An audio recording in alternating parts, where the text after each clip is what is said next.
मेरा पिता नहीं, सबका पिता है, और वो चाहता है कि हम सभी अपने मन के भाव परमात्मा को सुनाएं। और कुछ नहीं कहना है। लोग कहते हैं कैसे याद करें। याद करना माना अपने मन के विचार परमात्मा को रोज अर्पण करना कि आज मेरे मन में ऐसे ऐसे विचार आए, ऐसा ऐसा मैंने सोचा, यही मन को खाली कर देना ही परमात्मा को याद करना है। और परमात्मा ज्ञान का सागर है, सुख का सागर है, प्रेम का सागर है, आनंद का सागर है। सागर से जितना भी भरेंगे उतना हमारे अंदर आता जाएगा, क्योंकि सागर कभी खाली नहीं होता है। अगर नदियों से भरेंगे तो नदियों में पानी कम हो जाएगा, लेकिन सागर परमात्मा सागर है। सुख चाहिए तो परमात्मा, कहते हैं ना, जब धूप निकलती है तो हमें क्या करना पड़ेगा, मकान से बाहर निकलना पड़ेगा, तब सूरज मिलेगा ना। सूरज तो अपना कार्य कर रहा है, लेकिन लेने के लिए हमें बाहर निकलना पड़ेगा। बारिश तो हो रही है, लेकिन जब तक हम छाता नहीं लगाएंगे तब तक तो हम भीगते रहेंगे। ऐसे ही परमात्मा तो हमें अकुट खजाने देने आया है, लेकिन हम लेने में ही झोली को क्या कर रहे हैं, झोली में छेद कर लेंगे। कहते थे ना कि जब भगवान भाग्य बांट रहा था तब क्या तुम्हारी झोली में छेद हो गया था। तो परमात्मा भाग्य बांटने आया है, और हम क्या कर रहे हैं कि झोली फैलाना ही नहीं आता है, झोली को क्या कर लेते हैं, सुकोड़ लेते हैं। कि एक झरने से पानी झर रहा था और एक व्यक्ति गया, छोटा सा पात्र लेकर लोटा लिया और उसने भर लिया। दूसरा व्यक्ति गया, उसने थोड़ा सा और बड़ा जग लिया और भर लिया। एक गया बाल्टी लेकर और उसने बाल्टी लगा दी और उसने वो बाल्टी भर ली। तो परमात्मा तो सबको बराबर दे रहा है, लेकिन लेने में सबने क्या किया,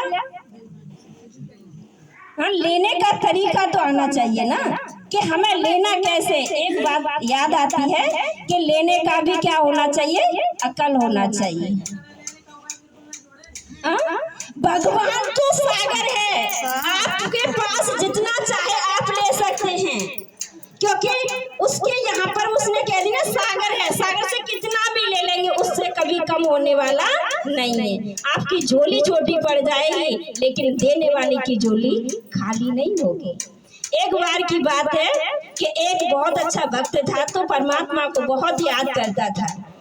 तो उसने कहा, एक बार भगवान जी आए और बोले कि हे सेठ जी, तूने मेरी बहुत अच्छी पूजा पाठ किया है, बहुत भक्ति की है, आज मैं तुझे कुछ देना चाहता हूँ। तो उसने कहा कि मगर दूंगा एक ही वरदान, जो चाहे सो तू एक वरदान में मांग ले। तो उसने कहा ठीक है, मैं अपने घर पूछ कर आता हूँ और आप यहीं खड़े रहना। तो उसने कहा ठीक है। वो अपने घर गया और अपनी माँ से पूछा कि माँ ये बता, भगवान एक वरदान देने आए हैं, मैं क्या मांगू। तो माँ ने कहा बेटा, मुझे इतने समय से दिखाई नहीं देता है, तू भगवान से कहना मेरी आंख दे दे। तो सेठ बोला, ये मैया तेरे इतना जीवन तो तूने बिना आंख के बिता दिया और आज कह रही है कि भगवान जी से मेरी आंख मांग लेना। अब क्या करेगी तू दुनिया देख कर, तूने इतने समय से तो कुछ देखा नहीं, ये कोई मांगने की चीज नहीं है। उसने कहा ठीक है बेटा, तुझे जो मांगना है सो मांग लेना। फिर अपनी पत्नी के पास गया और पत्नी से बोला कि भगवान जी एक वरदान देने आए हैं, बता मैं क्या मांगू। तो पत्नी बोली, बहुत समय हो गया, हमारे पास बेटा नहीं है, आप भगवान से कहना कि हमें बेटा दे दें। सेठ जी बोला, बेटा लेना कौन सी बड़ी बात है, किसी से गोद ले लेंगे, भगवान से क्या बेटा मांगे। वो सेठानी सोचने लगी, इसे तो पैसे ही का ही लालच है, इसको तो सिर्फ पैसा चाहिए, ये कुछ नहीं मांगेंगे, इनको तो पैसा ही मांगना है। उसने कहा, उसकी पत्नी ने, कि जो मांगना है सो तुम मांगो। और वो लौटकर भगवान के पास आया और भगवान से बोला कि पूछा है कि हाँ मैं पूछ के आया। तो उसने कहा भगवान से कि मुझे मेरी माँ सोने के बर्तन में मेरे बेटे को सोने की चम्मच से खीर खाता देखना चाहती है। आप अभी समझे ही नहीं कि मेरी माँ सोने की चम्मच से मेरे अपने नाती को खीर खाता हुआ देखना चाहती है। समझ में आया कि बेटा भी आ गया, नाती भी आ गया और धन भी आ गया, और उसकी आंख होगी तभी तो देख रहे। तो कहने का भाव है कि भगवान तो हमें देने आया है, लेकिन हमें उससे लेना तो आए कि लेना कैसे है।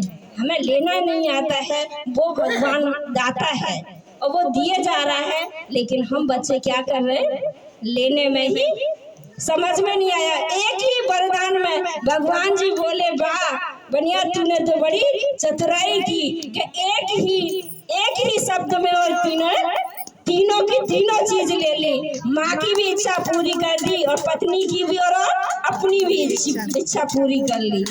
तो कहने का भाव है कि परमात्मा बहुत रहम दिल है, प्यार का सागर है। वो हमारे लिए ही खड़ा है, हमारे लिए ही इस दुनिया में आया है। तो क्यों ना हम परमात्मा से वो सारी शक्तियाँ, वो प्यार, वो सुख, वो शांति सब कुछ आ जाएगा। कहते हैं मन के हारे हार है और मन के जीते जीत है।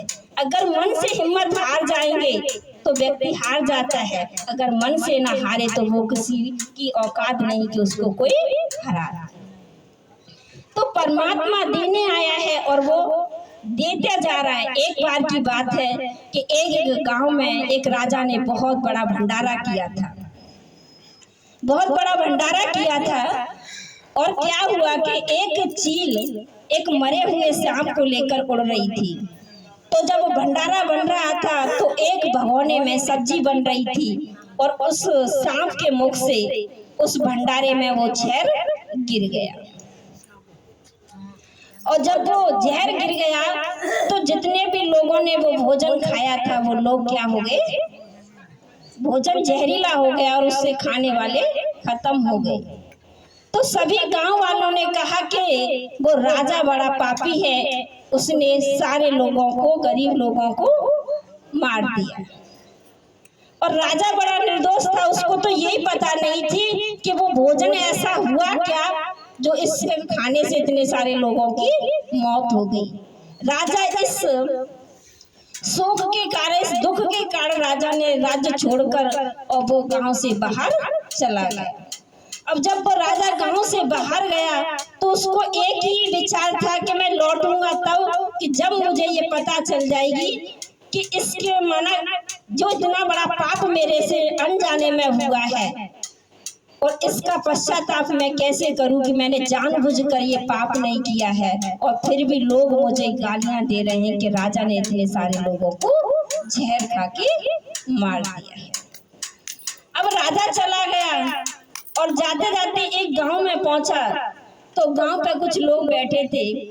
तो उसने पूछा कि इस गांव में ऐसा कोई घर है जो पूजा पाठ भक्ति वाला हो, मैं उसके यहाँ एक रात रहना चाहता हूँ और कल सुबह होते ही मैं यहाँ से रवाना हो जाऊंगा। तो किसी गांव में कुछ बुजुर्ग बैठे थे, उन्होंने कहा कि एक व्यक्ति है जो बहुत पूजा पाठ करता है और उसका नाम बताया। राजा उसके यहाँ गया और राजा जब वहाँ गया तो उसके यहाँ क्या थी, उसकी जो बहन थी जिसके यहाँ गया वो बहुत पूजा पाठ करती थी, पूजा पाठ करती थी और वो ध्यान में चली गई। ध्यान में गई तो उसने क्या देखा, उसके भाई ने कहा कि बहन तुम इतनी देर से ध्यान में बैठी हो और तुम्हारे घर मेहमान आए हैं, न तुमने खाना बनाया है और न ही तुमने पानी की पूछा है और इतनी देर से तुम ध्यान में खोई हुई हो। तो उसने अपने भाई से कहा कि भाई क्या बताऊं, आज पता नहीं माना जो मैं पूजा कर रही थी तो उसमें मैंने देखा कि एक व्यक्ति है जो बिल्कुल निर्दोष है और किसी के कार्ड से माना भोजन में जहर मिला है और उस जहर को, उस भोजन को करने वाले सभी व्यक्ति मर गए हैं और उसकी सजा की चर्चा चल रही थी कि उसको जो पाप किया है उसका दोष किसको लगे।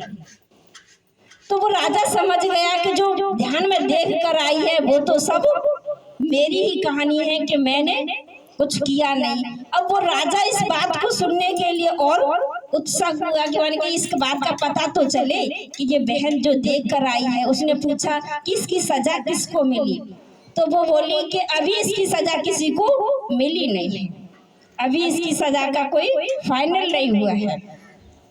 अब वो राजा बोला वैसे तो उसको दूसरे दिन जाना था। उसने कहा कि आज मैं और रुक जाऊं, कल जाना चाहता हूँ। उसने कहा ठीक है, और वो राजा वहां रुक गया। दूसरे दिन फिर वो ध्यान में गई। उसने कहा कि पता करके आना कि इसकी सजा किसको मिलेगी। तो वो दूसरे दिन भी जब ध्यान में गई तो उसने देखा कि वहां चर्चा चल रही थी। तो गांव के कुछ लोग बैठे आपस में बातें कर रहे थे कि देखो ये एक दिन के लिए रुकने के लिए आया था और घर में सुंदर बेटी है, इसलिए ये दूसरे दिन भी रुक के बैठ गया है। अब इसका यहाँ से जाने का मन नहीं है। अब वो ध्यान में गई और उसने जाकर कहा कि जो मना पाप हुआ है उसकी सजा तो मिल गई। उसने कही किसको मिली? उसने कहा कि जो लोग राजा की बुराई कर रहे थे और उन्हीं को वो सारी सजा बंटवारे में मिल गई। राजा को कोई सजा नहीं है क्योंकि राजा ने कोई पाप किया ही नहीं। और बिना किए उन्होंने कहा कि वो राजा वहाँ फलाने के घर में रुक कर बैठा है और पता नहीं उनके मन में क्या क्या विचार चल रहे थे, और उसी के कारण वो सारे की सारे बिना किए की सजा उन सबको बांट दी। तो कहने का भाव है कि हम बिना जाने ही किसी न किसी के कर्मों की सजा हम अपने ऊपर ले लेते हैं। जब हमें पता ही नहीं कि दोष किसका है और हम बिना जाने ही क्या कर देते हैं, दोषारोपण कर देते हैं कि फलाना व्यक्ति ऐसा है। जब हम उसकी सच्चाई को नहीं जानते हैं तो हमें किसी के प्रति भी उंगली उठाने का या किसी के प्रति बुरे विचार लाने का हमें अधिकार नहीं है। तो कहते हैं कि वास्तव में हमारा सारा खेल किसका है? कहते हैं नजरों को बदलेंगे तो नजारे बदल जाएंगे, नजरों को बदलेंगे तो नजारे बदल जाएंगे। कश्तियों को बदलने की जरूरत नहीं, कश्तियां को बदलने की जरूरत नहीं, अपने किनारों को बदलेंगे तो कश्तियां खुद भी खुद बदल जाएंगी। इन्हीं शब्दों के साथ आप सभी का बहुत बहुत धन्यवाद, शुक्रिया शुक्रिया कि आपके यहाँ आप सभी ने परमात्मा की शिवरात्रि तो अभी 15 तारीख की है, लेकिन प्रोग्राम सभी के यहाँ पहले से हो रहे हैं और परमात्मा को आए हुए धरा पर 90 वर्ष हो चुके हैं।